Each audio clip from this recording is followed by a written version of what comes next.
Welcome back to The League. I'm your host, Michael Schaefer. Thank you for joining us. I'm joined as always by Anthony McCormack. Woo!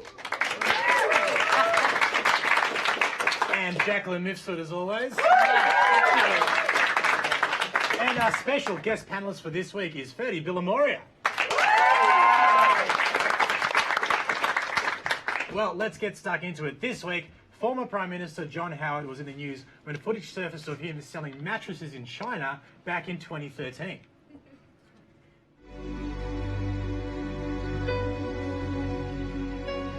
A.H. Beard has been a very successful Australian company for more than 100 years. It produces a very high quality... That doesn't sound real to me. It sounds like the basis for an improvised sketch. You're John Howard selling mattresses in China. For me, it just sounds like an old saying, you know, like, oh, he could sell ice to the Eskimos, oh, he could sell mattresses to the Chinese. But like, out of all the Prime Ministers, the former ones, like, why get Howard? Doesn't Kevin Rudd actually speak Mandarin? Like, why not get him? Well, Rudd's actually the new face of Captain Snooze. Can we... So snoozy. Can we have a look at how budget this video actually is? Look at that. The backdrop looks like they stapled together some windscreen covers. It's very low budget. I think, well, they needed like a shiny backdrop, otherwise there would be too much light shining off John Howard's forehead. So if it's a black backdrop, it looks terrible. Yeah, look, that's how shiny it becomes all of a sudden. He's still got his eyebrows though. So shiny. So to me, this just seems like a power play by the Chinese. Like, look at what they're doing to all our former Prime Ministers. First they kidnapped Harold Holt in a submarine, and now they got John Howard selling mattresses? I'm surprised he can sleep at all. Mattress overboard. I feel like that should be the selling point. No matter how many mattresses you've thrown overboard, you can still sleep like a baby at the end of the night. I never found any weapons of mass destruction, but I did find a comfortable mattress at a competitive price. It's actually not the first time, though, that a former Prime Minister has spruiked a product. Gough Whitlam did this ad for Legos. Cari amici australiani, cucinare non dovrebbe essere faticoso in cucina. Non con queste salse rivoluzionarie. Which actually you have to watch the full ad, because halfway through he gets replaced by Malcolm Fraser. Tropical. Good old Turn Dog and Big Pino, as I like to call them, tried out some augmented reality technology over the weekend. Oh, if the campaign had a theme today, it was... well, augmented reality. As the Prime Minister peered into the future. We know where we're going, don't we? According to the latest opinion polls, no, you don't know where you're going. No idea. I really want to know what they're looking at. Well, look, if it's augmented reality, they might have probably seen this headline, actually. Yeah, that's... Like, look at... In the picture, the Turnbull looks so serious. Like, it's like he's on some sort of mission. And just have a look how happy Christopher Pine is. I can only imagine he's maybe looking at this. You guys are both so cynical. They are practical guys, Malcolm and Chris. I reckon if we could see through both those glasses, we'd see they're taking in a cold, hard dose of reality. Smile. You'll know this whole world is a great world after all. Smile. Well, if they're relying on the NBN, in actual reality, they probably just saw this.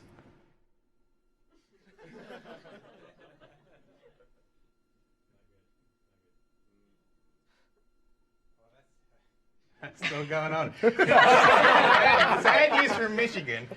In May last year, a man was fatally shot. Someone being shot in America is newsworthy enough. But in this case, the only witness was the man's pet parrot. Several weeks after the shooting, the parrot began repeating what the man's parents believed to be his last words.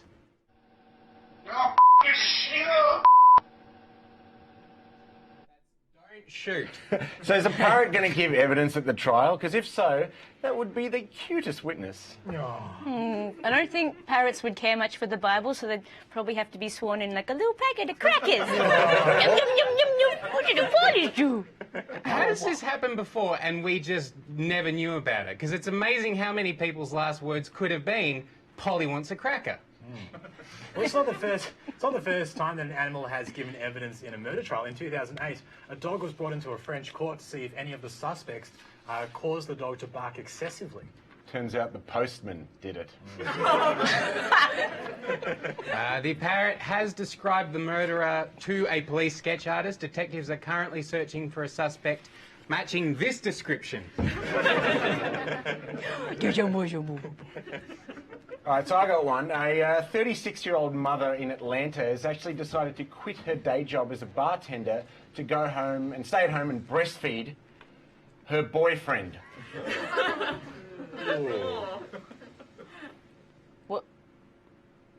Wait, what? I think this article is very, very funny until you think about it for 2 seconds. So actually, guys, they're in an adult breastfeeding relationship. This is the only time where it would be less creepy if that woman's boyfriend was a baby. Okay, check this out. Here's a direct quote. Here's a direct quote from her, right? So, we both wanted the same thing out of the relationship, a magical bond that only breastfeeding can achieve. Yeah, a magical bond between mother and child. It's just it's such an awkward triangle. It's like him and the mother and a child and the boob. That's not a triangle. That's It's a trapezoid, I believe. But does that count as cheating? If you imagine him walking in on the mother and her baby. Oh, so that's how it is. I leave you two alone for 3 hours and you're already seeing another baby. All right, guys, you know what the biggest issue of this whole story is? How's it going to impact the farmers? All right, they've already been through enough with the supermarket milk brands, and now they got a nipple to deal with. All right? They're gonna have to start milking themselves. The other concern is that we now have to update this advertisement. A bottle of milk, thanks. Low fat, no fat, full cream, high calcium, high protein soy, light skim, omega-3, high calcium with vitamin D and folate or extra dollop. Or me. Okay, so the biggest benefit for the boyfriend in this whole scenario is that she can't really break up with him for being too much of a man-child. She's probably like, why don't you just grow up and go out and get a job? Can we please have this conversation while I'm not honking onto your left nipple? It's very emasculating when you speak to me like that. Well, with that, we are off to a great start, and we'll be right back after this break.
back. Our first guest tonight is Ma Borboa, an RMI TV alumnus who created the web series The Happiness Curve, which recently won an award at the LA Web Fest. Ma, thanks so much for joining us tonight. Thank you for having me, guys. So Ma, you just got back from LA finding fame. Are you the first person to go to LA finding fame? I'm pretty sure I was. Yeah, I did not see any other filmmakers or actors at all. Yeah. Yeah, well, that's the place to be. Now, so Ma, you won the award for Best Ensemble. Yeah, our cast won Best Ensemble Cast for a Comedy Series, so we were really excited about that. Okay, do you think if we were online, we would have given you a run for your money? I think so. I don't know about that. Yep, that's probably correct. Now, Ma, when it comes to winning an award like this, you've done this show, you've won the award. How many shows do you have crammed into your desk drawer that haven't won awards? How long does it take to get to this level? It actually is not as hard as it looks. I mean, you just gotta have a working spirit. You gotta, if you want to make something, just make it, and you never know who's gonna like it. And I mean, we didn't think anyone was gonna watch our series, and then we were, at Warner Brothers getting an award, so you never know. So actually at Warner Brothers? Yeah, so we were able to sneak into sets and, see where Batman's parents were killed outside that cinema. Oh, wow. Really Wait, I thought that was a documentary. Yeah. Were you meant to, or you just were able to? Well, I don't think we were meant to, but we learned some stuff. It was great. Yeah, the first day we were just walking around in the Ellen set, and by the next day people were like, who are you and where are your passes? Did you get a free car walking past the Ellen set? No, we snuck in. That's fantastic. Now, well, I wanted to ask you, Ma, so obviously when you're doing web series, you have to keep things really, really short, and your stuff is like 4 minutes, 5 minutes long, a lot of the sketches. I think with a lot of people these days, if it's longer than 12 seconds, people are just like, I can't watch this. How did you get people to watch the whole thing? That's the thing. At the start we were thinking shorter episodes, but as you create, we're a narrative, so it's really hard to keep it nice and short. So yeah, but if you want to make a web series, my advice to anyone is keep it under 3 minutes, because we don't have much time to watch a video online. Okay, so Ma, if a web series is like a fraction of the time of a TV series, is a web series award show like the fraction of a time of a TV award show, like maybe 3 or 4 hours? It was a really long show, and they had impersonators. They had a Prince impersonator, a Michael Jackson impersonator. So it was a long award. Yeah. Oh, fantastic. Well, a lot of people don't know, Ma, obviously, that a lot of shows started out as web series. They became proper series afterwards. Like Broad City started out as a web series, and now it's a proper TV series. I'm pretty sure Game of Thrones started out as a web series. Just George R.R. Martin, with sock puppets in his basement. Now that's obviously full TV series. That's what's going to happen with you guys as well? I mean, hopefully. There's no plans for a second season, but hey, if anyone likes it, we'll be happy to make more. And yeah, with web series, that's the thing. People go, if they like it, they'll go and see it on YouTube. And if people want you to make something, then there's always crowdfunding or anything like that you can make your series. Well, Ma, we have to keep this short because it's going up on YouTube. So thank you so much for joining us, and good luck with everything else. Thank you, guys. Right now, with breaking analysis, it's time to cross to Anthony in the studio. Thank you, whoever just threw to me. Right now, it's time for a very special edition of Analysis. Earlier this week, Fiona Patten, leader of the Australian Sex Party, spoke on the issue of drug legalisation and came clean that she had personally partaken in recreational marijuana use. And good on Fiona. It means that when she is engaged in legislating for the people she represents, she actually knows what she's talking about, assuming she's not stoned at the time. In a column for The Age, Fiona said, "I'm declaring my usage or non-usage of cannabis, and this debate would be far more informative if every politician did the same." Now, surely if our politicians are legislating on drugs, they must have some experience. So, we decided to do a little analysis of the data available and decide who was likely to have partaken in what. Let's start with marijuana. In terms of who is most likely to smoke a rolled marijuana cigarette, our analysts project the most likely candidate is Clive Palmer. Most likely to rip from a bong, Cathy McGowan. Most likely to rip from a bong fashioned from a used Powerade bottle, Peter Garrett. Most likely to rip from a bong fashioned from an apple, Richard Di Natale. That's so earthy of him. Also pingers. This is all highly speculative. All we can do is speculate. Joe Hockey. Very low chance of marijuana, but a very high chance of LSD, which is to say nothing of Tim Watts. Our analysts believe Scott Morrison has tried Quaaludes. I haven't seen Wolf of Wall Street, so I don't know what they are. Ecstasy. Our most likely candidates are Christopher Pine and Julie Bishop, Richard Di Natale, again, you cheeky sod, and Callie O'Dwyer. Analysts estimate a 79% chance of a cuddle puddle. We have Pauline Hanson. She's on the glue. Our analysts predict Pauline thinks glue is illegal, but it isn't. Turning to our leaders, and Bill Shorten, the data points to a statistically high probability that at some point in his life he has tried chroming. And Malcolm Turnbull, very low probabilities across the board there. You can see the blip on the radar is a 98% probability of something called snuff. The Labor Party, by and large, are showing high probability numbers on the amphetamine scale. The Coalition, which as we all know is a much more conservative party, very low chance of marijuana, very low chance of ice, but a stunning 804% probability of cocaine. Again, this is not based on anything other than the data our politicians have made available, which is not very much. We're making a lot of leaps here. Back to Clive Palmer. Our analysts reckon he's not a stimulants kind of guy, probably not hugely into the depressants either, but a statistically high chance he has yelled, "Cannonball!" before jumping off a roof into a pool. George Brandis is the senator our analysts have had the most trouble with. He guards his data very fiercely. No analysis was possible. This actually led to a discussion among our analysts whether this meant George was deliberately hiding something. Bill Shorten, chance of union corruption 1,000,000%. I can tell you the things we know for sure. We know Bill Heffernan is into the pipe bombs. That's 100% there. John Howard has never bought or sold pornography depicting female ejaculation. 0% there. And Tony Abbott, 100% on wine, 100% on beer, and 100% saying or doing the wrong thing at any given time. That's all our analysis up to the minute. Back to you in the studio.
back to the show. As several Australians are aware, voting for the Senate has recently changed. Could this spell doom for Australia's micro-parties? Lindsay Mottram reports.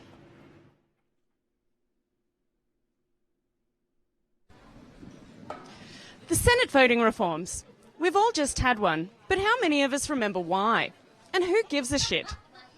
At the 2013 election, 3 senators were elected with less than 4% of the primary vote, prompting many to argue that the Senate voting system was unrepresentative, easily exploitable, and a literal joke. In May 2014, a parliamentary committee released a damning report saying that 2013 will long be remembered as a time when our system of Senate voting let the voters down. 2.5 years later, the coalition government rushed to respond, making deals with the Greens and spending a marathon 28-hour session in the Senate fighting Labor and the crossbench in order to pass the Turnbull government's proposed solution. Leading us now to the ABCCDDTE, that election thing we've all been hearing so much about. The coalition supported the reforms because they would benefit the coalition.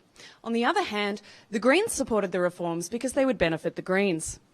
The Labor Party opposed the reforms because even though they would benefit the Labor Party, they would benefit the coalition slightly more. Unsurprisingly, the minor parties opposed the reforms, with accidental senator and deliberate James Bond villain, David Leyonhjelm, saying that they would make it almost impossible for minor parties to get elected, which is true. The changes could even cause the Senate to reflect the will of the Australian electorate. Troubling times. So what happens now? Well, under the new system, preferences will favour the bigger parties. So instead of preferences flowing on to get someone like Bob Day elected, who represents the Christian Conservative Family First Party, those preferences would likely flow on to somebody like, say, Cory Bernardi, who represents the Christian Conservative Liberal Party. So with the era of minor parties drawing to a close, I decided to take a look at some of the parties who won't be getting elected this year. The Arts Party. The Australian Cyclists Party. The Smokers' Rights Party. Drug Law Reform Australia. And the Renewable Energy Party, providing an alternative for those who find the Greens too mainstream. There's also the Animal Justice Party, who are campaigning to have animals promoted to the highest judicial offices in our nation. And the Anti-Pedophile Party. Finally, someone brave enough to say that these pedophiles are doing the wrong thing. There are even some two-issue parties, such as the Consumer Rights No Tolls Party, running on a platform of consumer rights and also no tolls. Then there's the Outdoor Recreation Stop the Greens Party, who are for outdoor recreation, but against the Greens. And finally, there's the Sex and Weed Coalition, formed of the Sex Party and the Hemp Party. But without the opportunity to get a senator undemocratically elected by gaming the preference system, none of these minor parties are likely to achieve much. Indeed, without the opportunity for success, a lot of these minor parties could begin to disappear. But while we might be saying goodbye to these minor parties, we won't be saying farewell. Well, if you're like me, you love publicity campaigns. Right now we're taking a closer look at one that's causing a spot of bother. The marketing campaign for X-Men Apocalypse, the 8th film in the X-Men franchise, has been grabbing our attention, but for all the wrong reasons. The billboard responsible shows the film's villain, Apocalypse, played by Oscar Isaac, choking Jennifer Lawrence's Mystique in the latest of a growing list of pop culture blunders that seemingly glorify violence against women. The complaints came thick and fast, with Rose McGowan rallying the troops on social media to make some noise about the poor choice of imagery.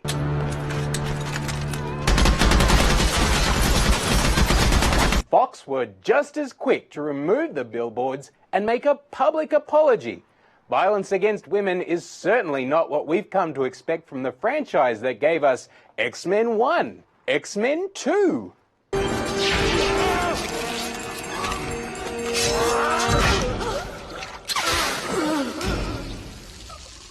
And X-Men 3.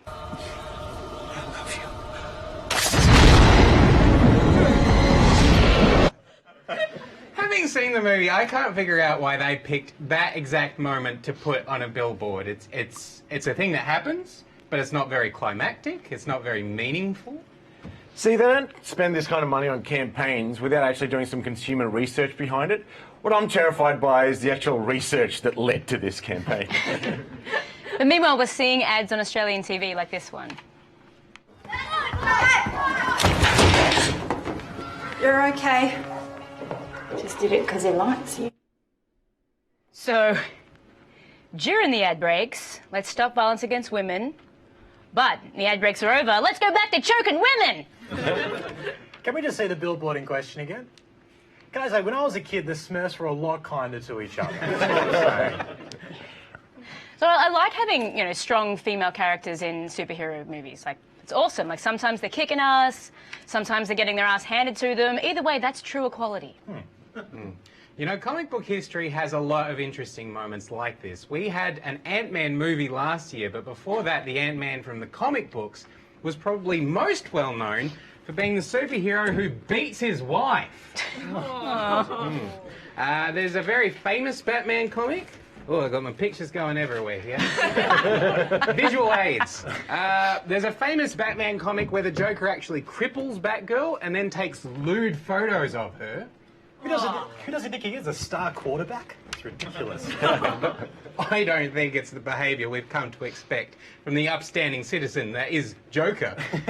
And pretty soon we're going to be seeing Harley Quinn on the screen. Now, Margot Robbie has been telling nightmare stories from the set about having to skip lunch purely so that when she, you know, wearing the skimpy outfits that they make her wear on camera, you don't see an outline of a sandwich travelling down the front of her body. So I hope we can do better going forward. I read a few weeks ago that in Iron Man 3 that they were meant to have a female villain, but then suddenly they just changed it to a dude. Well, of course they did. You know, it's Iron Man, not Iron Woman. That would make the plot of the story about people with superpowers completely ridiculous, Ferdy. Thank you, Michael. Why would they change a villain from a woman to a man? Like, was the concept of a female villain, like, too scary for the geeks? Well, the only reason they're doing that is because the research is telling them they'll sell more tickets and merchandise that way. Again, who's doing the research? So what you're saying is they're doing it just because we like them. That's right. Superhero movies constantly slamming a door in the consumer's face. Earlier this week, I went to the pub. Bob Hawke is fondly remembered for severing our constitutional ties with Britain, floating the Australian dollar and establishing Medicare. So by nerds. Everyone else remembers him as the Prime Minister that set a new world record for beer drinking. He sculled 2.5 imperial pints. That's 1.4 litres of beer in 11 seconds as part of a college penalty. In his memoirs, Bob Hawke suggested that this single feat contributed to his political success more than any other, by endearing him to a voting population with a strong beer culture. So I'm here proving a theory that people will vote for someone who loves a beer. Let's be honest, I just want to drink beer.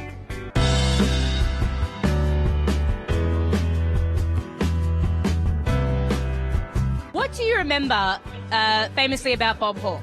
His severing constitutional ties of Britain, establishing Medicare, floating the Australian dollar, or holding the world record for beer drinking.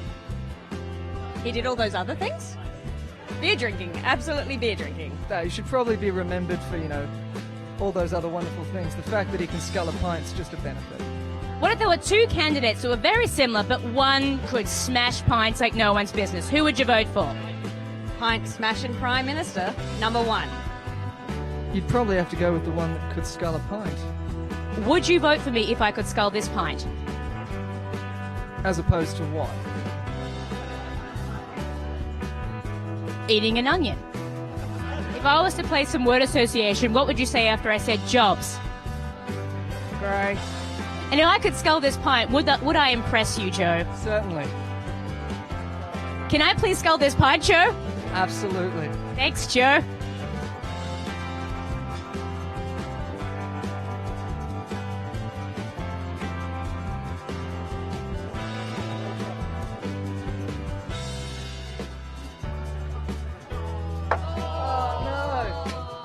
You know Bob Hawke.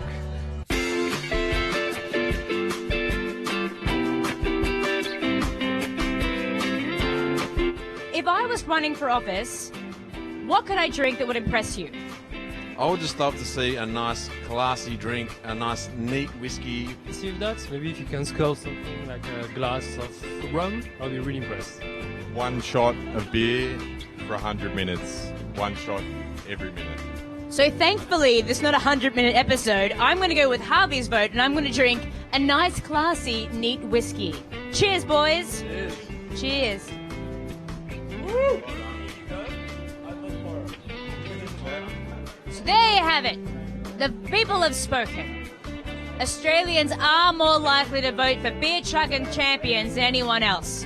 So drink up, Australia, but drink responsibly. And vote, Australia, but also vote responsibly. I've been Jacqueline Nifsud.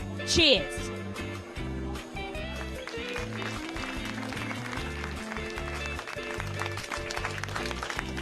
I dribbled all over myself. Thanks, Jack. Don't go anywhere. We'll be back after this break.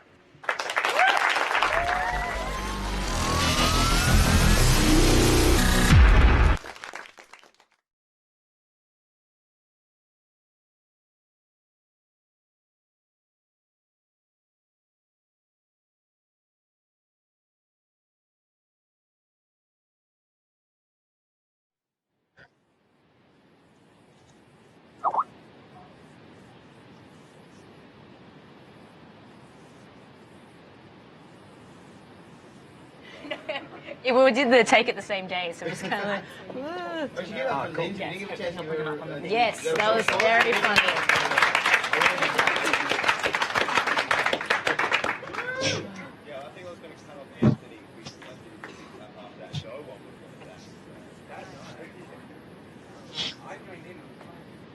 So remember, after we end the interview, you introduce your field mix. Straight after. I was like, thanks very much. We'll clap. They'll go to you. You introduce your field mix. Yeah, there'll be a bit of a clap to say thanks, and we'll go to you and you'll introduce. Yes, I am. Yeah, I can hear you loudly. Hi, Gert, we can see you now. Hello. Hi, Gert. Oh, hi, Gert. Can you hear us? Yes, I can hear you very clearly. Oh, fantastic.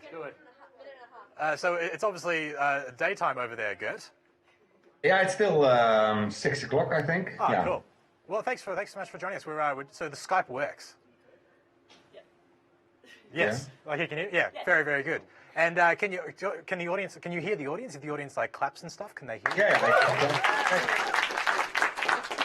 This is fantastic. 1 minute, guys. Okay, great. Well, sometimes there's an incoming message on my phone, and then the connection is broken. So I hope it won't happen.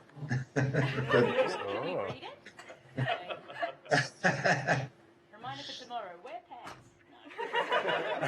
No. It's not okay. Sorry, Gert. Very good. Yeah, well, I didn't understand it, so. Yeah, that's fair enough. She implied that Just you like weren't wearing all pants, Gert. No, I didn't. We're back in 30 seconds, guys. Fantastic. Gert, we'll come back to you in 30 seconds. Okay, I'm ready. Yeah. Fantastic. You need to go to the bathroom or anything? No, I did it already a long time ago. Very good. Hi, what did it? It's fine. I went on Tuesday. I'm fine. Don't worry.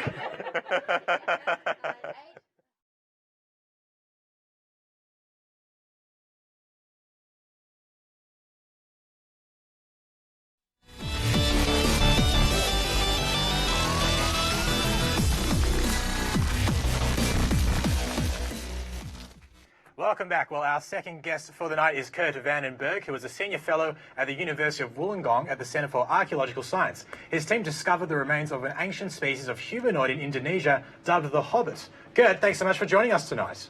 Yes, you're welcome. Kurt, congratulations. So you guys have been published in Nature. That's like the biggest thing that can happen to like a scientist. So like, what do you do now?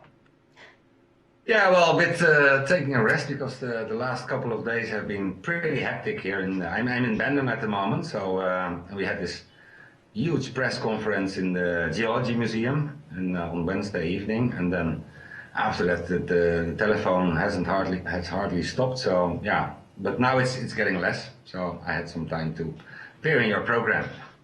Oh, well, you've made the right decision, haven't you? Gerd, whose decision was it to call the species hobbits? That's what we want to know. Why were they called hobbits? Now that was when the hobbit was discovered, and I prefer not to use that term here in Indonesia because people will misunderstand it and they think that you really have found the hobbit from Lord of the Rings. But oh no, that's why we got you on. So we're not. Oh. And when it was found, the film was playing, and we saw that it was a small individual and only meter tall, big feet. So then the nickname Hobbit was soon born. So it was kind of natural. It happened amongst the workers in the cave. So now that we have real-life scientific hobbits, do you watch the Lord of the Rings movies and say, well, this is just fantasy? Well, I must admit, I haven't seen the whole sequel through. After the second episode, I think I quit. But oh yeah. Well, if you've got 12 hours, I don't have them anymore. Those days are over. Do you think we're going to see the rise of consultant roles now for future movies, for Hollywood movies that want to do hobbits the scientifically accurate kind of way? Oh yeah, my current partner, she is very good in providing scientific accurate images of the hobbit face. He has done that, and it's the only peer-reviewed scientific reconstruction, or I must say approximation. I'm not allowed to say reconstruction because that's more for surgeons. But yeah, she should ask her. Maybe she can do a. No, I was going to pull you up on that myself, Gerd, actually. We have to make sure we use the right terminology, don't we? Gerd, I was going to say, I mean, you've obviously been studying, ancient humans for a while now. Have you ever thought about just going down to King's Cross on a Saturday night to study some Neanderthals? But you don't have to go to King's Cross, they're everywhere. I live in Port Kembla. And, Classic Port Kembla. Hey, Gerd, was there any chance you may have found some trees with faces and beards and arms and legs by any chance? Was there a giant spider down there as well, for God's sake, Gerd?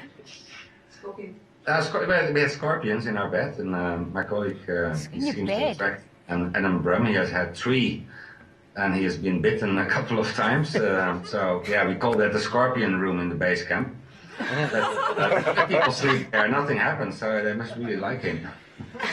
So on the timeline of humanity, so we've got, Cro-Magnon, is it? Is that the start?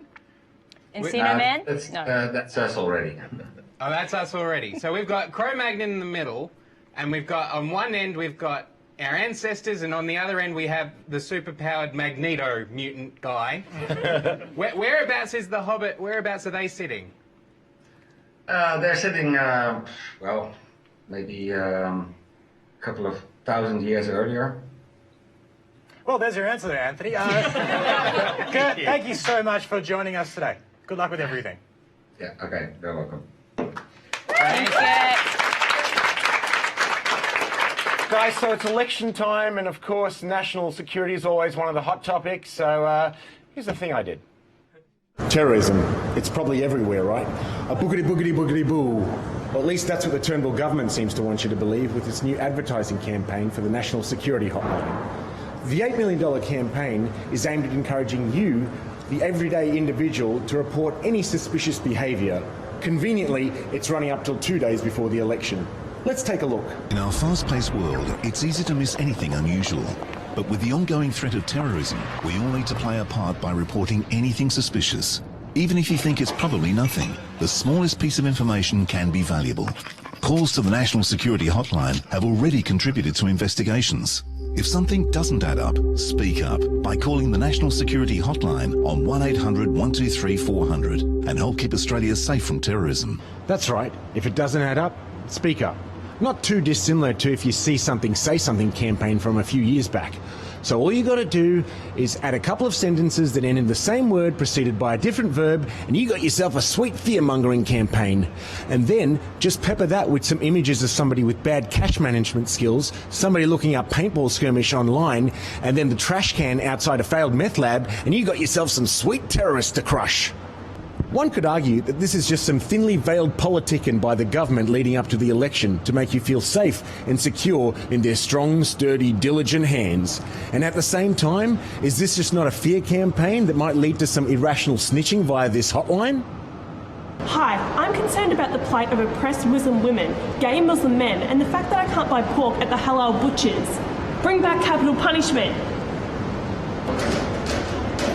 Yes? Yeah, I'd like to report some terrorist-like activity. Yeah. Kebabs? Hi, yeah, I'm a bit worried.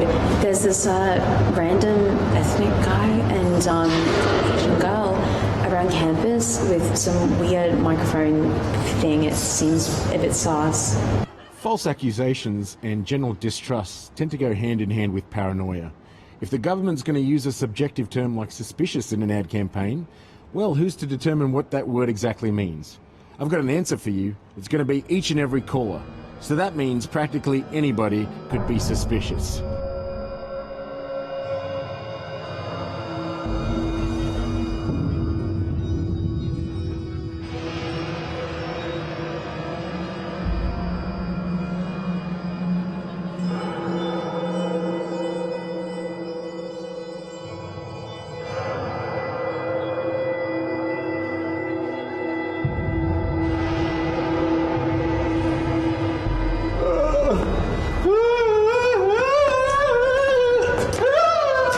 National Security, I'd like to report a suspicious person. It is I am a suspicious person.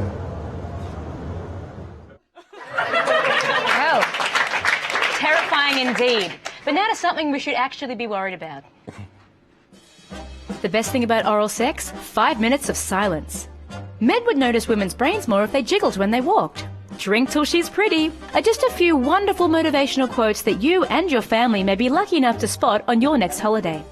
A particular car rental company, who I'll refer to here as sex-starved 18-year-old who blames women for his excessive masturbation, vans, have been parading these level 1 open mic night style slogans on their vehicles since 2001. And in 2014, the company were forced to apologise following public outcry over this little sonnet. The founder of the company said they would remove the offensive slogans, but as of 2016, that is yet to have happened. Last year in late April, the same asshat issued a statement saying that the task of removing the offensive signage was given to a team of highly intelligent, socially conscious super monkeys. He then goes to prove that he is indeed the world's biggest flog / saddest human / soulless dick snap / waste of oxygen / an A-grade wank stain. So did the super monkeys remove the slogans from the van or not? Excellent question. Sadly, no. They released a statement explaining that some of the monkeys were injured while flinging poo at each other and were rendered unable to perform their duties as servants of the morally righteous. All right, hang on a minute. I'm starting to think these monkeys aren't that super at all. There've been a lot of concerned citizens as well, and they've taken matters into their own hands and covered up the vans. If you wouldn't say it to your nan, don't write it on your van. Can we just stop using rhymes to argue things now? just stop writing dumb shit on your van. I think that's a very good plan. The thing is, like, I'm not, anyone that knows me, I'm not offended by bad words or sexual references. I just hate that it degrades women and that it's not sex positive. Like, say something else. Be like, my girlfriend gives great head and I love her. Everyone wins. They sure do. How about this one? I enjoy consensual sex. I just said that to my nan the other day. That's perfect. How about be open and honest with your partner and make sure the lines of communication are always open, and print it in reverse so the person in front of you can read it in their rear view mirror. Anthony, you're driving a very big van. Well, I'd rather drive that van than one of these vans that we're talking about, these offensive vans. That's the thing, though. What sort of D-bags are actually riding around in these vans? Probably backpackers and guys who wear fedoras. Michael. But do you know who actually does enjoy these slogans? Senator David Lionhelm. He actually says, I'm going to say it in his voice, that I'll make up, most of the statements I've read from the vans are able to be interpreted in a couple of different ways, and they require a degree of sophistication to know what they're getting at. Do they? Drink till she's pretty. Is that sophisticated? Is it, David? I think that was Hemingway, actually. It was beautiful. Yeah. You know, if left unchecked, the slogans on these vans are only going to get worse. Look what they've got planned for their newest line of vans. Well, I guess we'll have to leave it there. We'll be back shortly.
Welcome back to the leak. Well, turning 18 means a lot in Australia. You're finally old enough to get rejected from a nightclub. You can get a tattoo you'll regret. And if you're a woman, you're now old enough to become the third Mrs. Edelston. Pretty exciting. Plus, you do get to vote. But statistics released this week by the Australian Electoral Commission show that about 250,000 18 to 24-year-olds didn't enrol to vote in this election. To put that in perspective, that's about one Stereosonic. In particular, about 30% of 18-year-olds didn't enrol. And why didn't they? It's a quick process that can be done in a few minutes online. Are they scared this guy's going to pop up on their screens again? Or are they just forgetful? Claire Chandler, president of the Young Liberal Movement, is also grappling with the youth engagement question. It's tricky. I don't think that you wake up on the morning of your 18th birthday and think, right, the first thing I have to do today is enrol to vote. That's true. I woke up on the morning I turned 18 with a kebab, a tattoo of Olivia and a $10,000 debt to the casino. But don't worry, 18-year-olds, $10,000 is nothing compared to your HEX debt, so don't worry, it's totally fine. It's hard to imagine they just forgot, though. The May 23 deadline for enrolment was all over social media. And besides sexting, social media is the primary way that young people communicate. Not even memes with cute animals were enough to get young people enrolled. I mean, if we can't get through to 18-year-olds with memes, the only other option is sexting. Do we really want that? Sure, if we... So, why did so many not enrol before the deadline? Well, probably because many young people feel disengaged from politics. Why is it that you guys aren't enrolled to vote? I just reckon all the governments is a bunch of liars. Like, they say they keep promising us all this stuff, but never come through with it. And getting told you could get jail time if you don't do it. Don't vote for like 3 years in a row. Is that enough to make you want to vote? No. Imagine going to jail for not voting. Hey, what are you in for? Armed robbery? Murder? Nah. Didn't vote. Oh, stay away from that guy. 13-year-olds in the last election, or over the last 5 years, has seen 5 prime ministers, and now they're 18 and they're going to enrol to vote. Do they think that their vote matters? Do they think that what the parties say is actually going to be what ends up for them? And are they hearing anything that says the word youth in it? Think about how frustrated an 18-year-old boy in Australia must feel. If he was like me, over his teen years, he's seen more prime ministers than breasts. So if young people are so disengaged, why aren't politicians trying to win them over? Tim Watts, member for Gellibrand in Victoria, is one of the Labor Party's youngest MPs. It is always a high-risk strategy for a politician to try and appear cool. Yeah, that's true, but Barnaby Joyce can pull it off. Pictured you channeling the coolest impression of The Undertaker right there. It's great. If Barnaby loses his seat, at least he can have a career in the WWE to fall back on there. Good work, Barnaby. It's strange that young people are disengaged when there are so many issues in this election that can affect them. Why do you think it's important that young people do enrol to vote? So we don't get fined. The more people voting, the more chance of the right outcome if they do commit to voting, and yeah. A lot of people my age are lazy and don't want to do it. If more young people enrolled, they could vote for things like penalty rates, then they wouldn't have to work for below minimum wage at that 7-Eleven. In fact, the outcomes of elections would be different if more young people enrolled. News poll said the last 4 elections were won and lost by the youth vote. We have to ask a question, is why aren't politicians trying to engage this vote? Why aren't they trying to win young people's vote? Think about that. The last election was won by the Liberals because these guys didn't enrol. We had to deal with Tony Abbott because of this guy.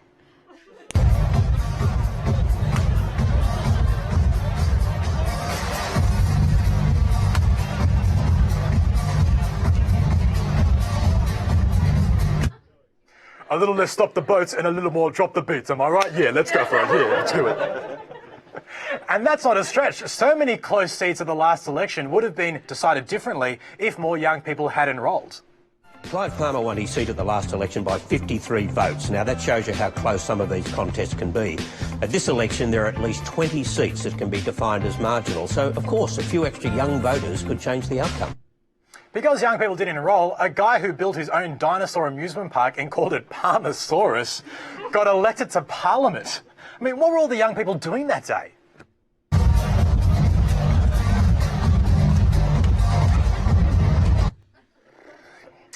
So why doesn't the Australian Electoral Commission automatically enrol 18-year-olds? I mean, that's what happens in Victoria and New South Wales state elections. Maybe because neither of the major parties actually want that. The truth is, it suits Malcolm and Bill to keep you quiet. Because if we had automatic enrolment of all eligible voters, there's some evidence it would actually benefit the Greens the most. And that's bad news for the Coalition, who are politically at odds with them, but it's terrible news for Labor, who would see their own voter base erode. If you look back over the last 7 or 8 years, it's been a shambles, basically, politics. So I think young people would be disillusioned with the major parties if they were to vote. If young voters were enrolled automatically, the Greens would likely get a lot more votes and have a lot more power, which means we could finally deal with climate change, stop offshore processing and have marriage equality. Of course, we have to do all of that before we legalise marijuana because it's hard to fix the country when you've got the munchies. So how can the Greens get 18-year-olds enrolled to vote in future elections? Well, Greens leader Richard Di Natale, right now I'm speaking directly to you. If you want to be a powerhouse in Australian politics, buy a ticket to the next EDM festival, get the rig out, show off those tats and start signing up those young voters. All right, so I had a look at 2 of the funniest and most scariest things in the world right now, Donald Trump and North Korea. Affluent used doormat Donald Trump seems to have found a new BFF in North Korean leader and rejected Pokemon character Kim Jong-un, according to a North Korean state media website. The article published in DPRK today shines a favourable light on old bloatface and labels the likely Republican candidate as a wise and far-sighted presidential candidate. Although the article is not official government policy, it's highly likely the stance of Pyongyang, and specifically commends Trump's opinions on opening talks with the regime, withdrawal of US troops from South Korea, and unlimited access to daddy's credit cards. Some have seen this as an unexpected change in tone for the communist regime. However, with the glorious leader's pubes from the 70s after a shower haircut and Trump's collected shedding off a balding orangutan, it's hardly surprising that the two wouldn't get together and discuss what they're going to blow up, techniques on silencing women, and how close they are to God while shampooing each other with the blood of the oppressed masses. But what would a world with these two in power look like? Trump just keeps getting endorsed by the worst people. A few months ago he got endorsed by the KKK. Now he's getting endorsed by Kim Jong-un. I'm hanging out for him to be endorsed by Reclaim Australia. It's actually a pretty amazing endorsement because a few months ago Trump said this on CBS. I would get China to make that guy disappear in one form or another very quickly. And let me tell you, people say, how do you make him disappear and assassinate him? Let me just tell you, no, well, you know, I've heard of worse things, Frank. What's worse than assassination? Eating a Trump steak. Right, be careful, Kim. He's made an entire business disappear before. Don't do that. But it's clear that Kim's just trying to cozy up to Trump. But maybe Kim could help Trump out, get back to some favour with the African American community, since he's already besties with clearly one of the most honourable representatives. 설주동지와 함께 평양 체육관에 도착. NBA player and fancy-dressed oddball Dennis Rodman. Okay, so Trump actually fired Rodman from Celebrity Apprentice, and now Rodman's endorsing him. Everyone that should hate him is endorsing him. I read in the paper this morning that Hillary Clinton is now endorsing Trump. I don't think Trump's going to accept Kim's endorsement going by his latest billboard. Well, thanks, Joe. Well, that's the end of our show. I've been Michael Schaefer, and please thank the spectacular Jacqueline Mifsud and the lovely Anthony McCormack. Got to see quite a lot of Anthony tonight. And please thank our special guest panellist, Ferdy Billamoria. Thanks for joining us. We'll see you next week. Have a good night.